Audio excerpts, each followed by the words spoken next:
Olá, bem-vindos ao canal Software Mental. Eu sou Luciano Vicenzi e esta é a série Reflexões, um espaço neste canal para um bate-papo entre eu e você, visando expandir as nossas fronteiras mentais para que sejamos cada vez mais protagonistas da nossa própria história. Este canal conta com patrocínio e apoio técnico da Atena Mídia.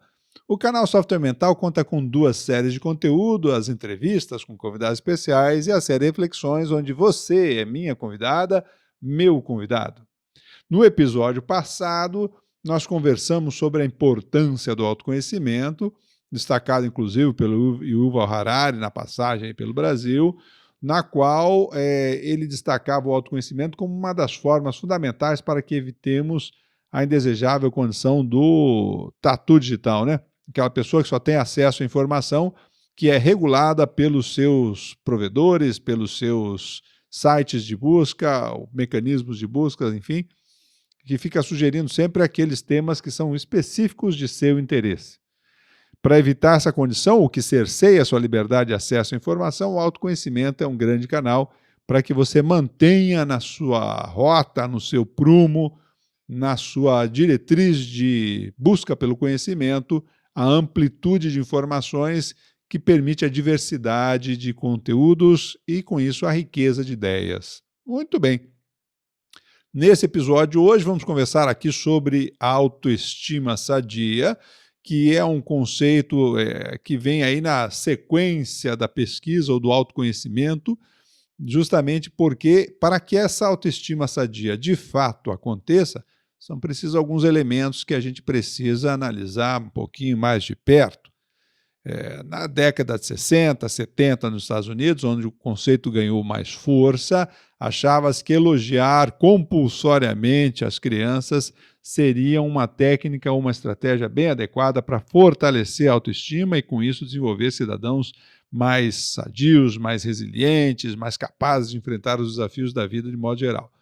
Esse conceito mostrou-se, ou essa ideia mostrou-se furada, isso não deu certo, por uma razão muito simples.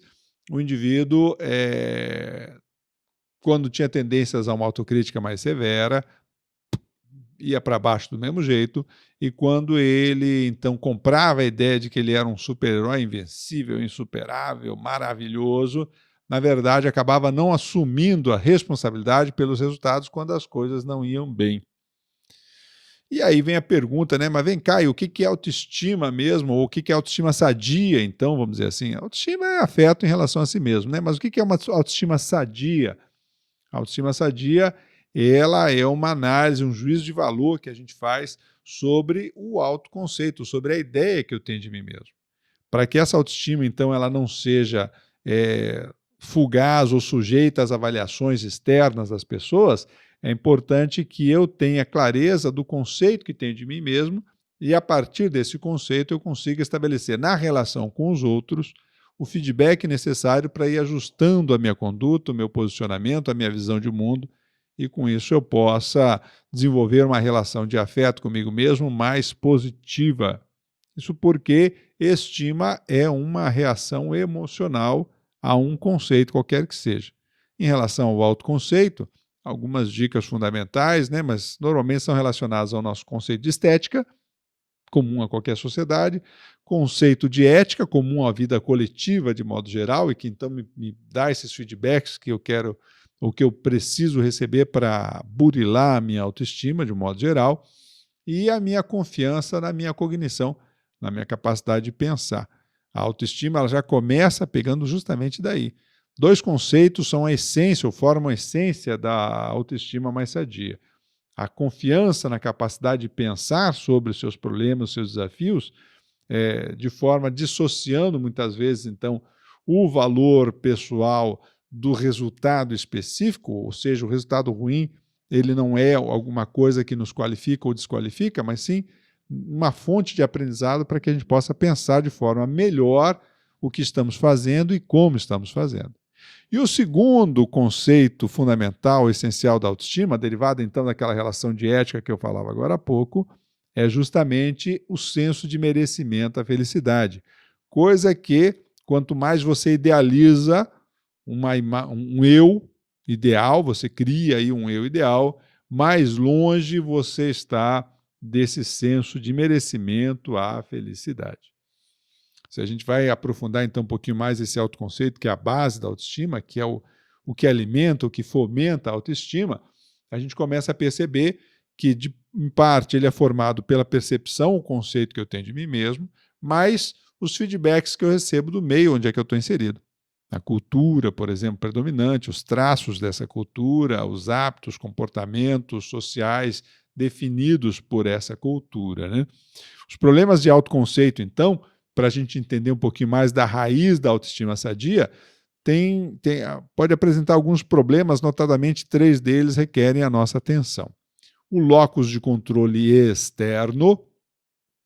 Locus de controle, para quem não teve contato com esse conceito, é um conceito definido por um psicólogo americano chamado Julian Hotter, lá na década de 60, em que ele basicamente define onde reside o controle ou a responsabilidade sobre o que vivemos, sobre os resultados que obtemos de modo geral.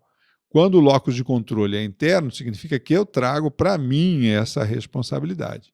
Quando ele é externa, eu atribuo sempre a fatores externos, e isso cria depois uma autoestima mais fragilizada, onde o indivíduo pode ter 2 comportamentos. Se ele recebe críticas, então, ou resultados ruins, ele não vale nada. Ou 2, quando o cara entra numa reação contrafóbica, de oposição a essa ideia, e ele então acha que se deu algum problema é porque não foi com ele. E ele sai justificando, transferindo responsabilidade 3x4, em vez de trazer para si essa responsabilidade. Um segundo fator fundamental que desestrutura o autoconceito é a falta ou o excesso de autocompaixão. A falta de autocompaixão, por exemplo, gera uma autocrítica muito severa da pessoa que não consegue ver valor naquilo que faz. E o excesso de autocompaixão é aquele cara que se torna permissivo e acha que tudo pode, porque se não deu certo, o problema não é com ele, o problema é externo de novo, o locus externo funcionando aí. E o terceiro, a falta de percepção prática sobre as suas contribuições. Afinal de contas, o que é que você tem feito, o que é que tem gerado de contribuição efetiva para as pessoas e para o meio onde você vive? Aí que entra esse terceiro fator aí do autoconceito, que é a base, então, da sua autoestima, né? Um exercício simples que a gente pode indicar para você aqui, por exemplo, é assim, olha, pega aí os seus 5 últimos anos e escreve aí 5 coisas que você melhorou em relação a si mesmo, porque a construção da autoestima nunca é comparativamente aos outros. Essa é furada também, não dá certo. O negócio é você com você mesmo. Em relação a como eu estava 5 anos atrás, o que eu avancei nesses últimos 5 anos? Lista aí pelo menos 5 coisas, e isso vai te ajudar a ter uma noção melhor dos seus avanços, ou como você vem construindo as suas competências e a sua capacidade de lidar com os desafios da vida, né? Entra aqui, então, por exemplo, um fator primeiro que a gente já falou da autoestima, que é a confiança na capacidade de pensar. E olha só a lógica, se eu não confio na minha capacidade de pensar, normalmente eu tenho uma atitude mental mais passiva, dou menos atenção do que eu precisaria dar às minhas atividades, sou menos persistente com os resultados, e quando o resultado não acontece, como se fosse uma profecia autorrealizadora, eu acabo então não confiando mesmo nos meus pensamentos, eu estava certo disso. Melhor se eu pegar a ideia de alguém, melhor se alguém me disser o que fazer, e assim eu entro de novo retroalimentando a atitude mais passiva, né?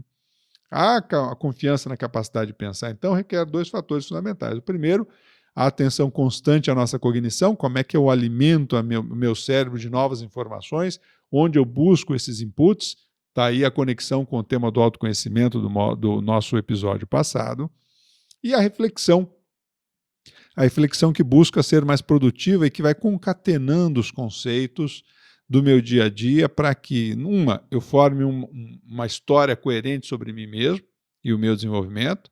2, que eu seja capaz de vislumbrar novas opções, alternativas para os meus desafios e, com isso, consiga lidar melhor com esses desafios. Essa que é a questão fundamental, né?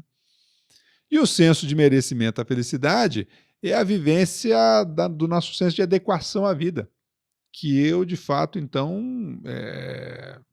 tenho a capacidade, eu sou o bastante, né, para os meus desafios, para a minha vida. Até porque se você entra numa ideia de que você precisa provar o quão bastante você é. Vale a pena dizer que você já perdeu essa história, essa batalha aí, desde o momento em que você achou que isso era um tema em pauta. Nós, como seres humanos, temos o nosso valor intrínseco e a questão fundamental é como nos desenvolvemos e como impactamos o nosso entorno para gerar, então, com isso, resultados mais satisfatórios a mim e aos demais. E é justamente nesse jogo, nesse intercâmbio entre o que eu penso de mim e os conceitos e os feedbacks que eu recebo do meu entorno, é que eu vou cada vez mais fortalecendo a minha autoestima, né? Muito bem, então aqui comentamos alguns fatores fundamentais relacionados à autoestima e que requerem essa autoestima mais sadia, né? Que de um lado, então, não é o cara se achar, a pessoa se achar com superpoderes, ela precisa ter os pés no chão com as contribuições reais que traz, por exemplo, ao seu entorno, e também não é você querer provar o seu valor. E essa questão não deve entrar em jogo, não. A questão fundamental é como eu lido com meus desafios, como eu aprendo com eles e como eu me torno cada vez mais uma pessoa, então, mais autoconfiante. Tá bem? O Nathaniel Branden, que é um dos pesquisadores mais destacados aí do conceito de autoestima, ele tem uma frase que é bem interessante em relação a essa pessoa que super se acha, né? E ele diz assim, ó, seria difícil encontrar o sinal mais claro de baixa autoestima que a necessidade de perceber os outros como inferiores. Pau! Em cima do lance. É bem isso mesmo. Então, não existe autoestima em excesso, existe autoestima equilibrada e existe baixa autoestima. E a baixa autoestima se manifesta em dois opostos.